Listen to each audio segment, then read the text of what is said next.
Hold on.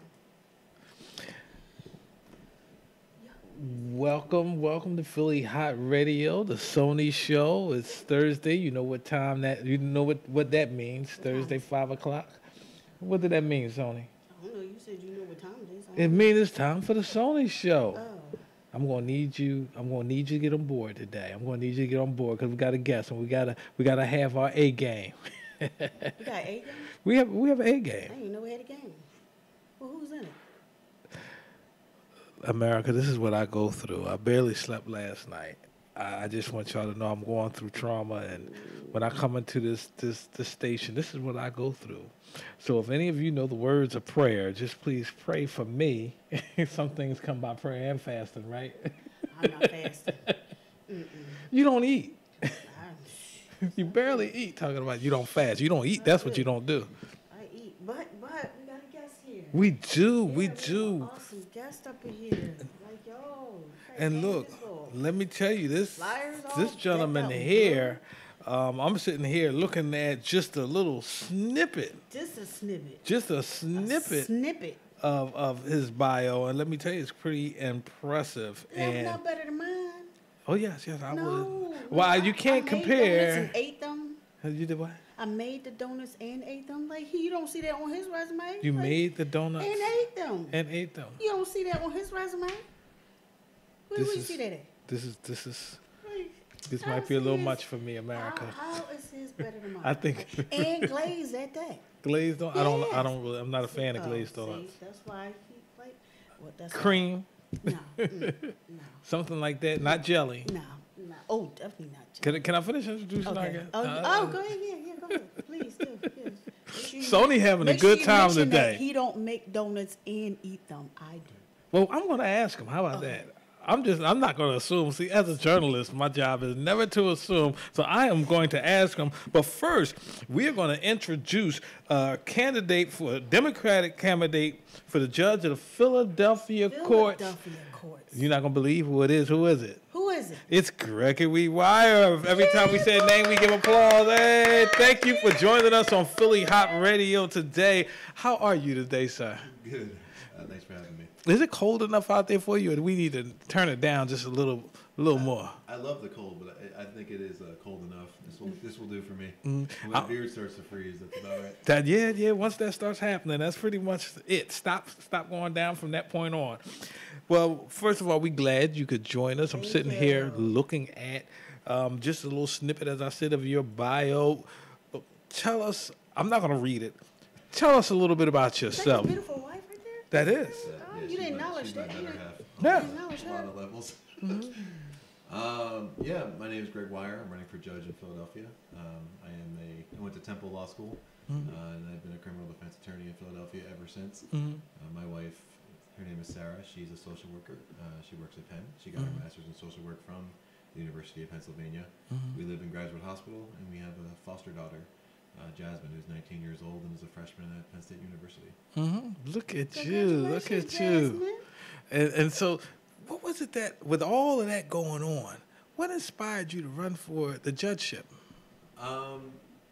Look, as a criminal defense attorney, I think any criminal defense attorney that does the job long enough and actually cares about their clients starts to wonder about whether or not they should run for judge at some point in their career. You get really familiar with some of the problems in criminal defense, and from cash bail to unreasonable sentencing schemes that are far removed from restorative justice, judge science in the courtroom, unbalanced and racist policing in some parts of our city. You start to wonder if you could do better and to really bring some more fairness and justice into the system in our city. So with that going on, it's on my radar that one day I might run for judge. And then when I became a foster dad, and I had some experience in the dependency courts, that was really the catalyst for me to run for judge this year. Because what I saw in the family courts was a system that really didn't know how to make good, well-informed decisions on behalf of the children and families in those courtrooms.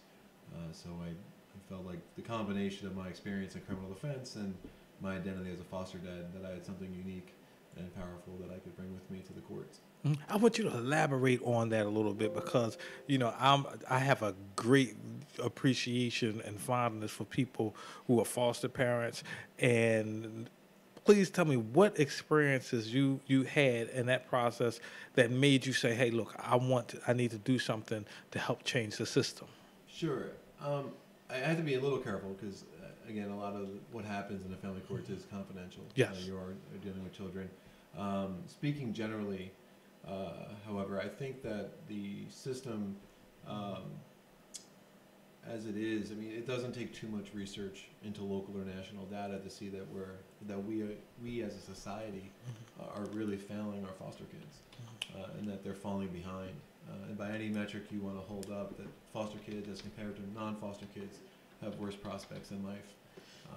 And I think the courts, from what I saw, it didn't take me long to realize that the courts were playing a role in the reasons for why that was happening, and that the kids are going through the system without getting the tools that they're going to need to succeed as they age into adulthood. But beyond the children, I mean, the families as well. The parents are not getting the tools that they need to be better parents, to get their kids back faster and as soon as it's safe, and instead of kids languishing, for years in the system as it is right now. I think that judges can be better advocates to make sure that all the social workers and the different agencies involved are helping the parents meet their goals quickly, so that we can really, again, give these families the ability to succeed and to move forward in their lives, as opposed to just coming back to court for months without anything happening on their cases. And I used to work with a nonprofit organization that dealt with children. It was a residential home, dealt with children who came from all kind of backgrounds, and I'm kind of familiar with some of what goes on there. How could you, as a judge, how would you be able to really affect positive changes in those areas? I mean, because as a judge, it is systemic. Right. Could you affect it? Yeah, and no, it's a good question, because there is a sense, and I'm trying to be careful, in my candidacy and as I speak, is what I care about, and what I would like to accomplish. There is a realization that judges really can only use their discretion to effectuate change on a case-by-case basis. But there are deeper problems, and that's why all the races on the ballot in May are going to matter, from city council, on up to the mayor's office, to really make sure that we're getting people in place that are going to care about these issues and start making the systemic changes that need to be made. But even with that, the judges do have so much power on a case-by-case basis that I do think that having judges that are more progressive, that care about these issues, can help to potentially change the environment, that can really start having the courtrooms expect more from the workers and what the work that they're doing, and to expect more from, in a good way, for the children that are there. Just, when Jasmine was making the steps to go toward college, it was amazing to my wife and I how unusual this was. And some of the social workers were like, "Oh, we don't know how to do that." Well, that's a sad statement, because a lot of kids age out of care, and why is it the rare exception that actually, of those kids, that has the supports that they need to get to college, which obviously in today's day and age is so vital and so important. I think for me as a judge, if I were to become a judge and be fortunate to be elected as a judge, you would start with looking to the agencies that are doing work in the city, of very high value, agencies that are filling that space, that are aware of the problems, and sit down with the Juvenile Law Center, Philadelphia's Education Law Center, with CASA, with the Support Center for Child Advocates, and say, hey, what would you want to see different? What could we be doing that's better? Where are we doing things that are correct, but where are we just perpetuating a status quo that's badly in need of change? Because those agencies are there, and I think any judge who has the ability to really learn from those agencies to potentially make a much more of a positive difference and a positive impact in their courtroom, I think it would be important to do that. And that's the kind of collaboration that I had to do as a criminal defense attorney throughout my entire career. I mean, it was as part of serving my clients, I relied on the assistance of the Youth Sentencing and Reentry Project, which has been a major force in resentencing for juvenile lifers in the last couple of years. Right. I relied heavily on the work of the Pennsylvania Innocence Project, the Gold Ring Reentry Initiative. So I think just taking my experiences there and just say, all right, let's do it again. In now this, I'm in this courtroom. This is the kind of law that I'm going to be deciding.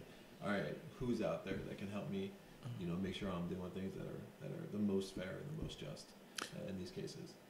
And when you think about the family court and you think about the families and the children who of those families and who have to appear before in the courts and appear before judges, there seems to me, and I've always thought this, and maybe I'm wrong from the outside looking in, but it always seemed two voices were missing, that of the actual parents themselves and those of the actual children.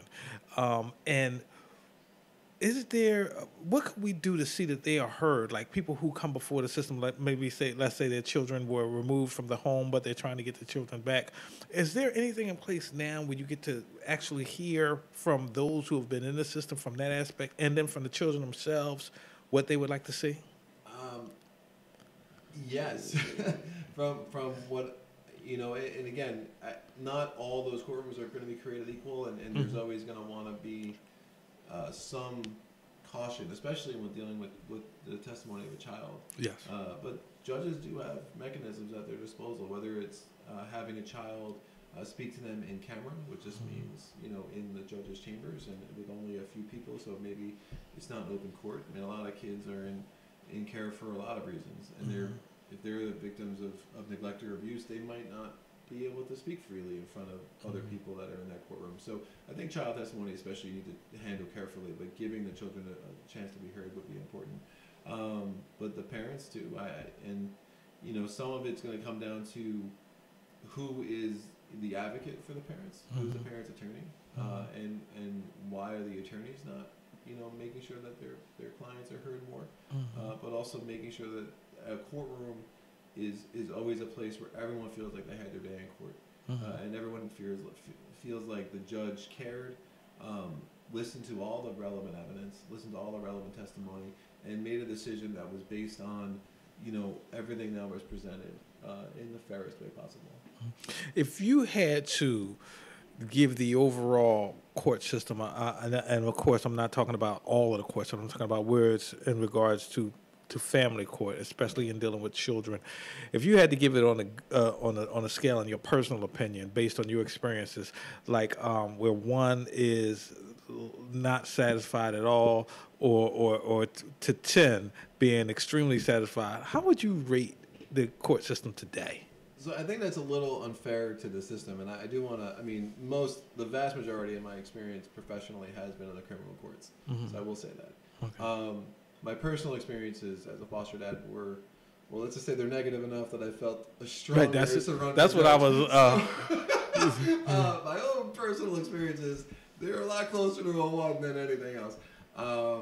We had a rough go of it. Right. And, it was disappointing, and I felt like the court really missed the mark, not only for our daughter but with her family, and it was disappointing to see.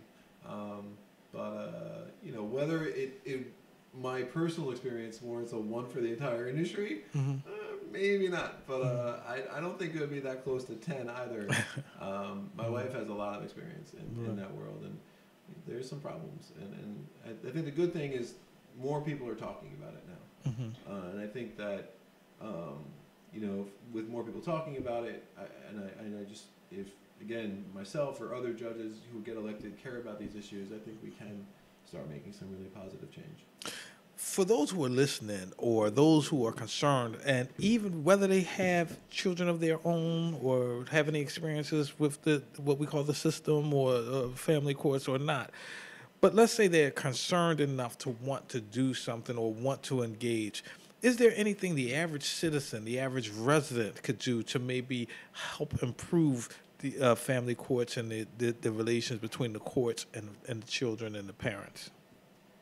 That's a really good question. Oh, thank you. I don't really have a great answer for that. I think, I know DHS obviously has their hotlines, and, whether or not the complaints get get through to where they're supposed to get through. I think if someone's had a negative experience in family court, they can definitely reach out to depending on how serious, they could look at the Judicial Complaint Board through Pennsylvania to see if the actions of a judge were so egregious that an official complaint is warranted. They could reach out to the administrative judges of family court. That's Judge Ovleski and Judge Murphy, and file complaints there and just write a letter, or they can seek an attorney, or if you go to Community Legal Services, Philadelphia Legal Assistance, there are some nonprofits out there that may want to hear what's going on, and be able to offer some legal assistance. But unfortunately, there aren't really easy mechanisms to get. There's no good feedback loop right now, where the average citizen could easily voice a complaint in a way that would lead to any kind of change. And change in the court system, it's a big ship. It's hard to steer. So I think it does rely on, one person doing some monumental efforts, unfortunately, to really get their voice heard. And there's been recent examples of that, where there was some family court judges that were, put out there in the papers, Legal Intelligencer, the Philadelphia Inquirer, for a series of decisions that really got a lot of attention. But why did it have to get that far, before people started paying attention? I mean, that's the sad statement, right? There should have been a better mechanism where things could have happened quicker and things could have been addressed quicker. But unfortunately, it's hard to get there. In your case, it's a success story, and I'm sorry, your daughter's name again? Jasmine. Jasmine's going to college. She's doing well. She has two great parents. She's well adjusted, but in many cases, as you said, the statistics are very bleak. Have those statistics over the years, have they shown any change, either for any improvement whatsoever? That I don't know. I do know it does seem, and my wife she's probably listening to this right now, like, yelling at the radio because she knows the answers. This is definitely her realm from a statistical and research standpoint. But I do believe that there's been more placements in recent history and more kids taken away from their parents in recent history. So I think that we're just dealing with a volume that is bringing more attention to the fact that we have a larger population now that is just, again, not having their needs met and not being given the resources that they're going to need to really succeed in life. And look, I will say, for what it's worth, I mean, Jasmine is a success story. And for my wife and I, we were just honored to play a small role. I mean, really, we opened up our home, and it was just giving some stability and unconditional love. And Jasmine really took off and did the rest. And not only that, her biological parents are still in her life as well. And we were happy to partner with them and team with them to make sure that she had everything she needed to move on and go to college. And she's made us abundantly proud and how she's moved on with her life. And she's actually coming home this weekend, so looking forward to seeing her. Okay, that's apparent for you, And what would your advice be to others who are, let's say, in tough situations between their foster children and the system, and they may not have the resources you have? What would you say to them to maybe guide them through the process? Sarah and I, we actually talk about that a lot, and we had some social capital that we were able to use, and we were in a place that we were able to deal with some adverse circumstances and make it work for us, and we were fortunate to be able to do that. And I know from the stories that you hear and you read that that's not always the case, and unfortunately there's no easy solution. Again, beyond availing oneself of the various legal organizations that are out there, and just hoping you find someone that can take on your case and do what's necessary to be done. But as we all know, the court system is really slow to correct a wrong when the wrong is perpetuated by the court itself. And that's unfortunate. But hopefully I like to. I feel like the judiciary has developed this idea over the years that people need to serve the law. So when they make a bad decision, it's like, well, that was the decision. So and as I approach becoming a judge, I want to be one of those judges that's like, no, no, no, the law needs to serve the people. And if when the law makes a mistake, the law better correct that quickly. Unfortunately, we don't see that. But yeah, I think if by going to community legal services and going to Philadelphia Legal Assistance and finding someone to advocate that knows the system that can play the game that needs to be played, because unfortunately it is like a game. That's the only real way to kind of get the relief that you're going to need. But even then, it's going to take the right judge with the right temperament that's open to seeing the error in their ways, and that's not always easy to find. You mentioned the cases, and if this wasn't your phrase, it's mine, but your words, mine, are growing exponentially. I would say, as far as the demand on the courts and the demand on the system is and a number of cases arising dealing with children. What do you think are fueling this escalation in numbers? I think a lot of it comes from a fear. It's safer in a way. Well, at least fear safer, feels safer, but it opens up to other things too. To just take a kid away if there's any question of safety, because you don't want to be the city that went out, investigated something, and then decided there wasn't an issue and then left, and then the kid dies, and now you're dealing with a lawsuit or this or that. But it's become too much of a knee-jerk reaction, and you have kids taken away in lots of situations where maybe some in-home services could have easily done the trick, and I think we need to be more creative in how we're addressing those circumstances. Now again, by the time cases get to a judge, the decision to remove a child has already happened. So again, that's another thing that, beyond being a voice of reason, hopefully, in the judiciary, I mean, it's not something that a judge has a lot of control over when a child is taken away or not, and that's a whole other calculus that DHS needs to start taking a look at. And I know there are lots of conversations ongoing, nationally as well as locally, to try to address, what is the appropriate rate of taking a child away? What are the appropriate standards? Why are federal funding streams going to support, removal of a child more so than supporting in-home services? Foster care is expensive. You're paying large stipends for people to take care of other people's kids. When does it make sense just to give that money to the family so they have the resources they need? So if it's a true case of neglect where there would be no neglect if they just had the resources, well, why are we not just trying to help that family keep their kids? But those are a lot of questions and a lot of arguments. Again, that comes down to the policymakers more than the judges. And which would lead me to my next question. As a judge, you will be required by law to enforce the law, to see that the law is that which is legal legislatively is carried out. But what can be done legislatively to see that the laws that you will actually have to adjudicate are fair and just for the children and the parents involved? Yeah, again, it's not totally my lane, and as a judge, I try to stay in my lane. As a judge candidate, I try to stay in my lane.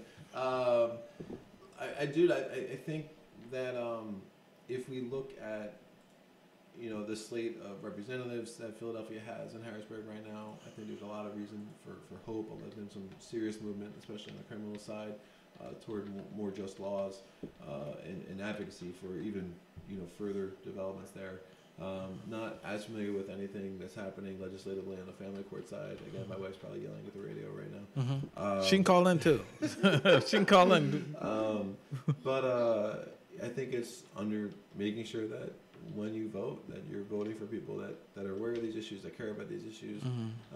The state representatives, from my experience as a candidate, they're very accessible, and if someone has well-founded concerns, will be all ears and want to hear from their constituents. And I think realizing that there's power in your representatives in state Congress right now would be very important. And a lot of the, the way we're living in a federalist system, so you have the federal government, you have the state governments. I mean, the state governments really do have a lot to say with how the family court systems are operated.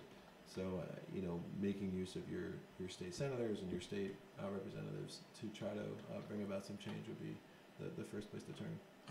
And that's the reason I asked, because not only are you a candidate for judge, you are a person who actually went through this as a foster parent. You actually had to tackle some of the issues we discussed and head on and go through some of those obstacle courses. And so I think that is your lane. I think it is your lane, and you handled it very well. So in the next 5, 10, 15, 20 years, what would you like? Where would you see? Where would you like to see yourself? Honestly, I want to see myself on the bench in Philadelphia. I don't have,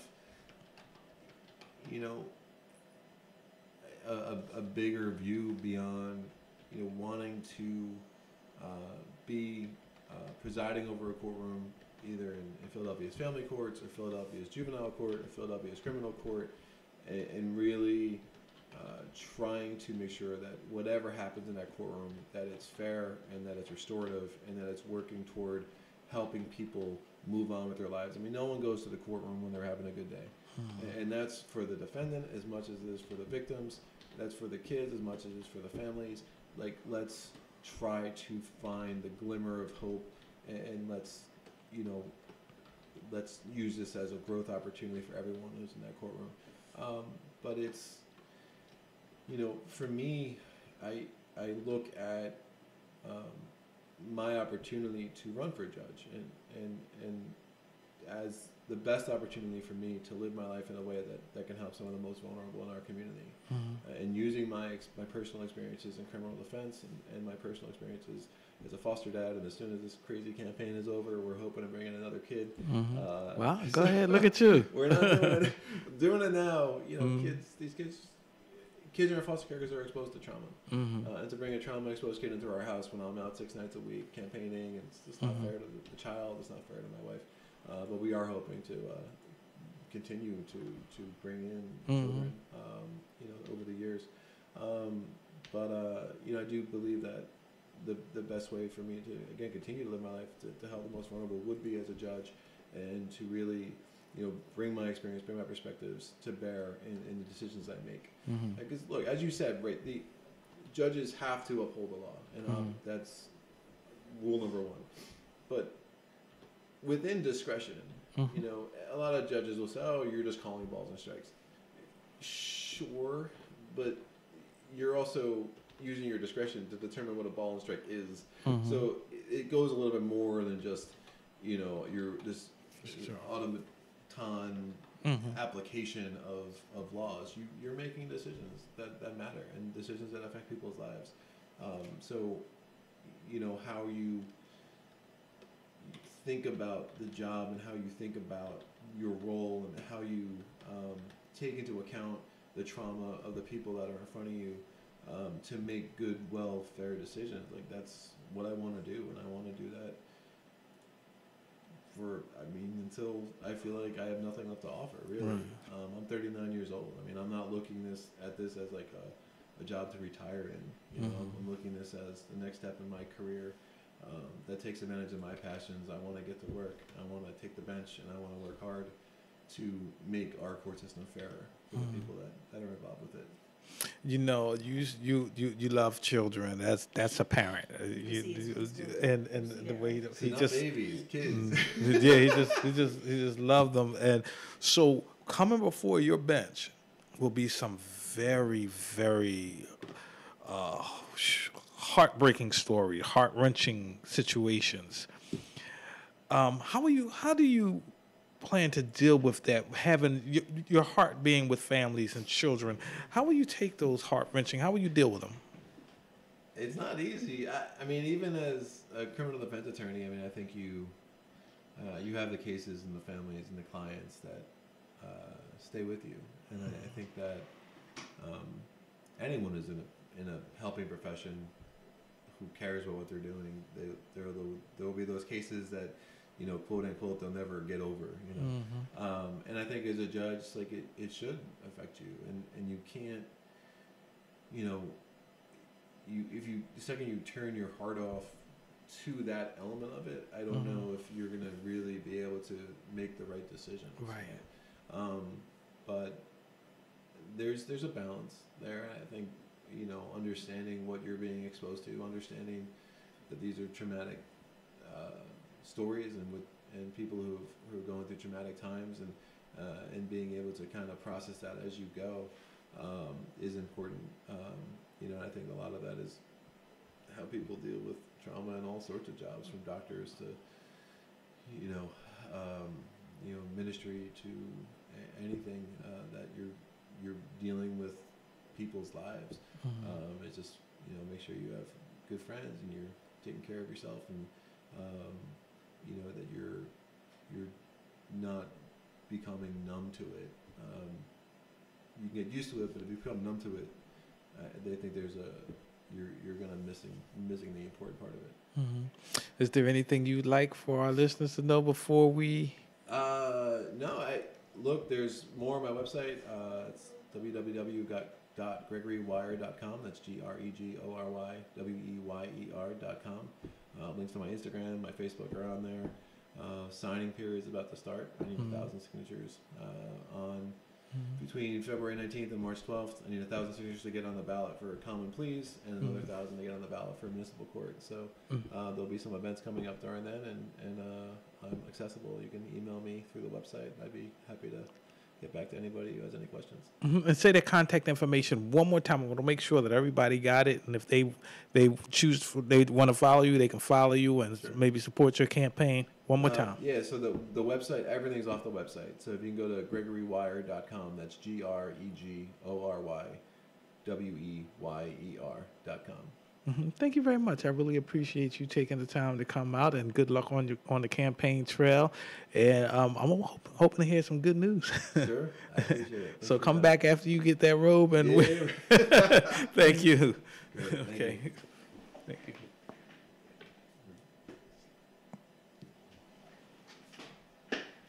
Okay, we're waiting for Sony to comment. Okay, America, if you have some questions, you can call in. You can call in to the Sony show, who just stepped out and left me here.